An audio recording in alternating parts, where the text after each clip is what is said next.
Hello everyone. তো আজকে আমি অনেক দিন পর আবার চলে এসেছি রান্নাঘরে এসে ভাবছি ঠিক কি বানানো যায়। আর আজকে দেখো কি বানানো যায় ভাবতে ভাবতেই ওয়েট দেখাচ্ছি। দেখো, বুঝতে পারছো এগুলো কি? হ্যাঁ ঠিক, লাউ পাতা এগুলো। তো আমি এখানে 6টা 7টা মতো লাউ পাতা এখানে আমি নিয়ে নিয়েছি, ঠিক আছে।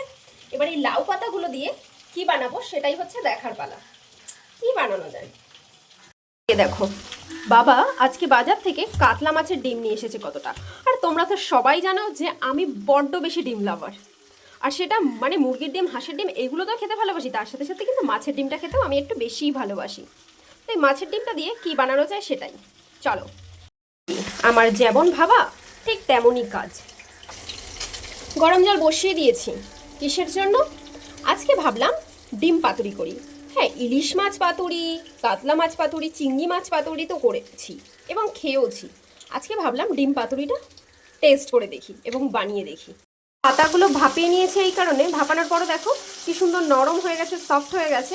এবার এটা দিয়ে বেশ ভালো হবে।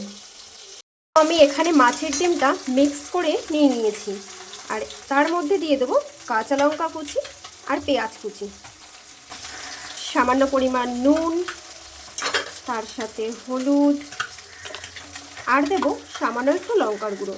তোমরা যেটা দিলেও দিতে পারো বা কাঁচা লঙ্কা কুচিটাও দিতে পারো, যে যেরকম ঝাল খাও সেরকম বুঝে। তারপর এটাকে আমি ভালো করে মিক্স করে নেবো। আর যেটা দিতে আমি একদমই ভুলে গেছিলাম সেটা হচ্ছে সর্ষের তেল হবে। এখানে লাউ পাতা একটা বেশ দেখতেই পাচ্ছ। এবার চলো যে ডিমের যে পেস্টটা আছে মাছের ডিমের, সেটাই আমি এখানে দিয়ে দিই। এটা বেশ সুন্দর করে পাতলা করে দিয়ে দিলে বেশ ভালো হবে, মোটা না করলেই ভালো। তাহলে দু পিঠটা বেশ ভালো করে হবে, কারণ পুরোটাই কাঁচা। চলো এটাকে রেডি করা যাক। যদি আমি ফার্স্ট টাইম ট্রাই করছি, এটা জানি না কেমন হবে।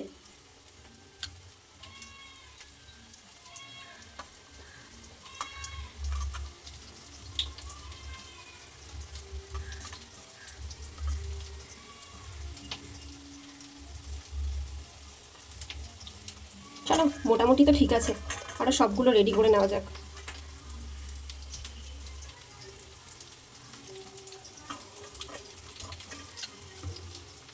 জানি না কি অবস্থা হবে। যদি মা পিটায় তাহলে আমি কিছু জানি না, যদি ভালো না লাগে। আশা করি ভালো লাগবে। তোমরা বলো যে সত্যি কি খুব খারাপ হবে, খাওয়ার মতো কি হবে না? আরে আমরা তো বাঙালি বস, আমরা তো সব খাই, শুধু একটু সুন্দরভাবে রান্না করে দিলেই হবে আমাদের, আমরা সব খেয়ে নেব নাকি। এগুলো সব একে একে আমার রেডি হয়ে গেছে। তো এখানে আমি মোট 6টা করেছি। আর এদিকে কিন্তু চাটু বসিয়েও, এদিকে তেলও দিয়ে দিয়েছি। মনে হয় গরমও হয়ে গেছে, ঠিক বুঝতে পারছি না। চলো একটা দিয়ে দেখা যাক, তাহলেই বুঝতে পারবো। হ্যাঁ ঠিক, কিন্তু পাতায় না হালকা হালকা জল আছে বলে এত ছিটকাচ্ছে। প্রথমে এই তিনটেই দিয়ে দিলাম, তিনটে তিনটে করেই ভাজা যাক। চলো এক পিঠ একটু মোটামুটি হয়েছে, আমি আরেকটা পিঠ উল্টে দিলাম। কিন্তু উল্টে দিলাম মানে এই পিঠটা যে হয়ে গেছে এরকম না, কিন্তু এই পিঠটা আমি আবার ঘুরিয়ে দেবো। চলো ভালো করে এপিট ওপিট কিন্তু ভাজা হয়ে গেছে, দেখেই বুঝতে পারছো। দেখো দুটো পিঠই কিন্তু সুন্দর করে ভাজা হয়ে গেছে। চলো এবার তুলে নেওয়া যাক।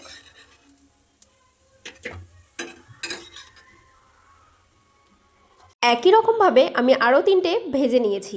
পুরো 6টা আমার কিন্তু রেডি হয়ে গেছে, আর এদিকে পাতেও পড়ে গেছে। খেতে কিন্তু দারুণ হয়েছিল। আমি বলবো তোমরা একবার এটা ট্রাই করে দেখতে পারো, আশা করি খুব ভালো লাগবে। তো এরকম নিত্য নতুন ভিডিও যদি দেখতে চাও অবশ্যই আমার চ্যানেলটিকে সাবস্ক্রাইব করো এবং আমার সাথে থেকো এবং কমেন্টে জানিও। তো আজকের মতো টাটা।